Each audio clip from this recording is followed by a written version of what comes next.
2 days నుంచి బాగా వర్షాలు ఉన్నాయి కదండి, చలి కూడా ఉంటుంది. కింద నేల మీద నడిచినా కానీ జిల్ అంటుంది.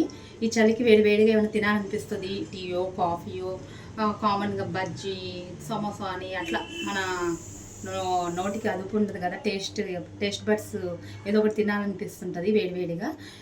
కానీ మనం ఈ టైంలో తింటే ఇండైజెషన్ ప్రాబ్లం కూడా ఉంటుంది. అంటే హెల్త్ ఇష్యూస్ ఉన్న వాళ్ళకి, గ్యాస్ ప్రాబ్లం ఉన్న వాళ్ళకి ఈ టైప్లో ఏమంటే అవి ఆయిల్ ఫుడ్ తింటే ఇండైజెషన్ ఉంటుంది. కాబట్టి ఇటు మనకి ప్లస్ హెల్త్కి ఉపయోగపడేటట్టు, కానీ మనం ఆయిల్ లేకుండా స్నాక్స్, కొన్ని టేస్టీ స్నాక్స్ ఆయిల్ లేకుండా చేయలేము. అంటే తినొచ్చు కొన్ని, కానీ మనకి టేస్ట్ బాగుండాలంటే ఈ వర్షానికి ఆయిల్ కంపల్సరీ. కాబట్టి విత్ హెల్త్తో మీకు ఒక పకోడీ చేసి చూపిస్తాను. ఇదండి, ఇవి బాగా చోప్ చేసుకున్న ఆనియన్స్, కరివేపాకు, అల్లం తెచ్చి పేస్ట్ కాదండి, అల్లంని కచ్చాపచ్చా దంచి దీంట్లో వేసాను. కారం బదులు పచ్చిమిర్చి వాడుతున్నాను. కరివేపాకు కూడా వేసాను. ఇవన్నీ వేసుకొని నేను చేసే రెసిపీ ఏంటంటే వామాకు పకోడీ. వామాకు ఇండైజెషన్కి, ఇట్లా వర్షాలు పడేటప్పుడు జలుబు, దగ్గు, ఈ వర్షాలకి ఎట్లయినా కామన్గా వైరల్ ఫీవర్స్ అని అవి ఇవి వస్తుంటుంది. ఇప్పుడు వామాకు చాలా ఉపయోగపడుతుంది మనకి.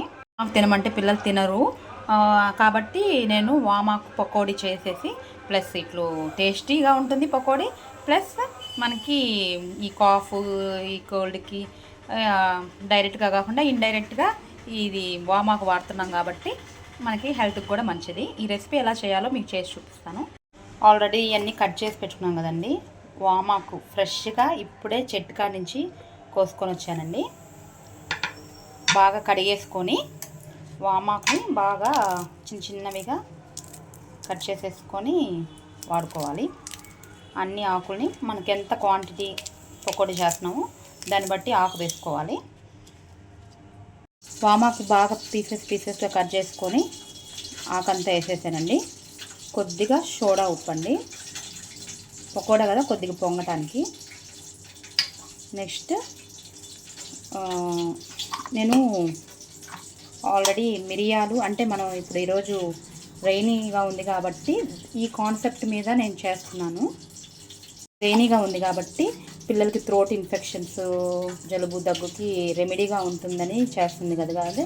కాబట్టి నేను జీలకర్ర, మిరియాలని కచ్చాపచ్చా దంచుకొని ఇది కూడా కొద్దిగా మిక్స్ చేస్తున్నాను. ఇప్పుడు నేను ఇంగ్రీడియంట్ శనగపిండి.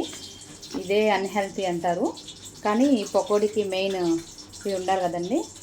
కాబట్టి అప్పుడప్పుడు తింటే టేస్ట్ కోసం తినాలంటుంటాం కదా.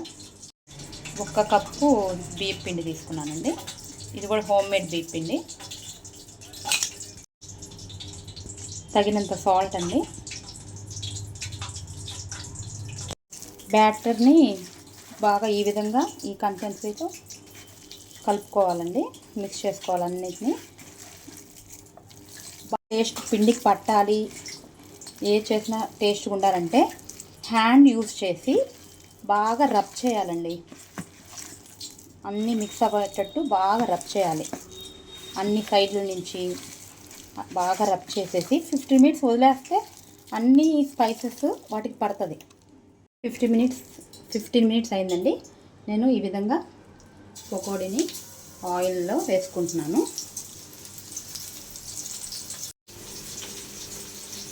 ఈ వర్షానికి 1 కప్పు టీ పెట్టుకొని, టీ, కాఫీ ఎవరు ఏది ఇష్టపడితే అది, ఫ్రూట్స్, ఈ పకోడీ నంచుకుంటూ తింటుంటే చాలా బాగుంటుంది. చూడండి ఎంత గ్రీన్గా, క్లైమేట్ కూడా చూడండి, వర్షం పడుచు ఎట్లా ఉందో. ఇదండి వేడి వేడి చాయ్, వామ్ పకోడీ, టమాటా కచప్తో. వర్షం పడుతుంది, క్లైమేట్ చాలా బాగుంది, చల్లగా. ఇప్పుడు 1:30 PM అయిందండి. నేను టీ తీసుకుంటున్నాను విత్ వామ్ పకోడీ.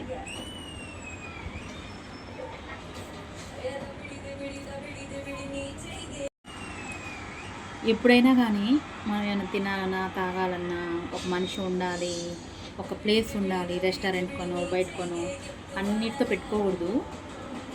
ఏ టైంలో ఏది ఎంజాయ్ చేయాలో అది ఎంజాయ్ చేసేసేయాలి. ఒకరున్నా లేకపోయినా మన ఓన్గా మనం కూడా ఎంజాయ్ చేసే టైం తీసుకుంటుండాలి. ఎప్పుడు ఎవరు మనతో ఒకరు ప్రతి క్షణం ఉండరండి. కాబట్టి మనం క్లైమేట్ని బట్టి మన హ్యాపీనెస్ మనం ఎంజాయ్ చేయాలనుకున్నప్పుడు మనం మనకు కావాల్సినవి చేసుకోవటము తెప్పించుకోవటం చేసుకొని ఎంజాయ్ చేసేసేయాలి.